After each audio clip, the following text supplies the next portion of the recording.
Hello, guys. I believe we have all listened to Mr. Renoomokri on everything he has to say regarding election and the transmission of results in real time.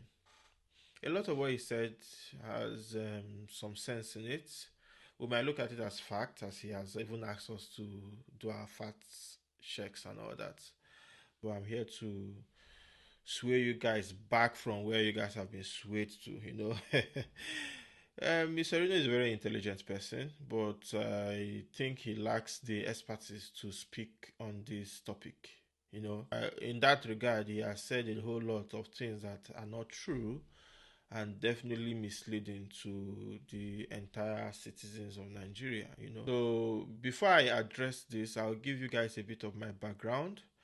I'm a software engineer with over 15 years of experience and now very focused on infrastructure and DevOps. So I would say I have the knowledge and the capacity to authoritatively address this matter and to maybe in the process tutor him so that he is well informed in case of next time. I will start with the comparison he made regarding bank app failing and election result transmission.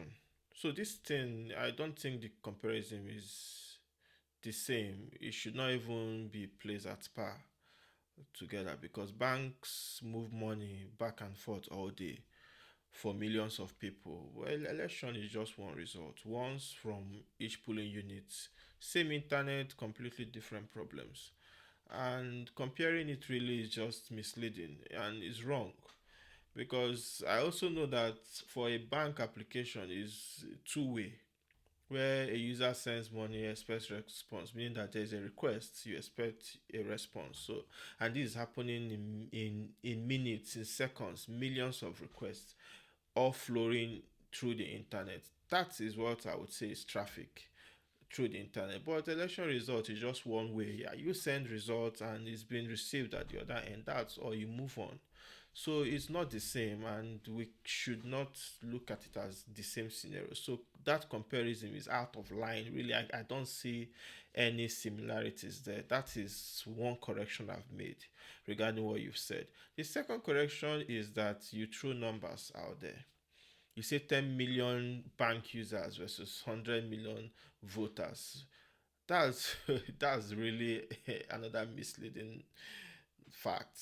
Really, it's totally wrong because 10 million bank users are frequent users daily. I'm sure that you must have accessed your bank app today or received money or sent money out. That is daily usage. That is you using these apps by the second. And it's not just only you. If I should use this number that you threw out here, 10 million users are using it daily. You know, compared to 100 million of these voters, they are not the one pushing the buttons. They are not the one sending the results. If not, we'll be at home sending our results. The people that send this result to INEC are authorized individuals in each of these polling units that have been given this mandate to do that when the result is available. And it's a queuing system. It doesn't happen like together, like at once. All the 200K people, in each of these units have results ready at the same time and sending the same like minute and second and all that. So I don't see traffic happening. And you said a lot about hacking. Yeah, that shouldn't be scary. You made it sound scary to Nigerians, which I believe creates that loophole to allow INEC not to deliver if they planned to. Because you are trying to plant in their souls, in the souls of Nigerians, that there is a possibility of a hack. Then if tomorrow INEC now say, hey, we were hacked, then there will be a place to in history to say, oh, there are 12 million request attempts to hack. Every public system gets probed. That is, the internet is by default. But who are your security engineers? Who are your DevOps engineers? That is what we should be addressing, not the possibility of hacking. And back then, 10 years from now, in the past, is not the same as now. We have a lot of things, the technology has ensured that security, at least to an extent, is ascertained in an infrastructure like this election delivery. Another thing you brought about is US not doing the same. How do we expect to achieve the same? That is bringing law at par with tech limitation. It's not the same.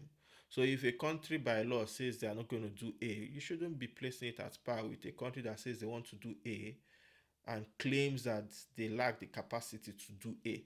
So if INEC wants to achieve real-time transmission of result and it has been passed by law that it is possible, it is possible. That is what I'm saying. Simple, and that is a fact.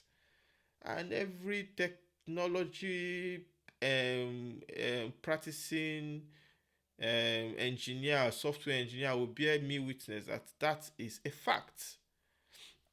So this isn't really about technology failing. It's about design, governance. It's about trust. Technology has really solved harder problem than transmitting just signed numbers. This polling unit has this vote and all that sent. That is now what we are arguing, that we cannot deliver real time. No, that is not a limitation of technology. That is not an internet issue. And blaming tech is really the easy way out. It sounds logical, but it avoids the real conversation about transparency and accountability. And I believe that we have a lot of smart, intelligent engineers, home and abroad, that will listen to you and know that everything you are saying is not grounded and rooted on facts. Because if it is human resource, we are all available. If INEC needs help to ascertain that there is delivery of result real time, they can get help. We have the capacity to get help anywhere. So please, I will just ask you to apologize to Nigerians or clear the air. Re-educate them and say the right thing. Not every time you say like something you have to branch into a new discipline. You should at least inquire and learn more about what you want to say before misleading the entire Nigerians. That is all I have to say. If you need me to clear more, let me know, because I believe you must have learned one or two from this episode. Thank you very much and stay blessed. Thank you guys. See you.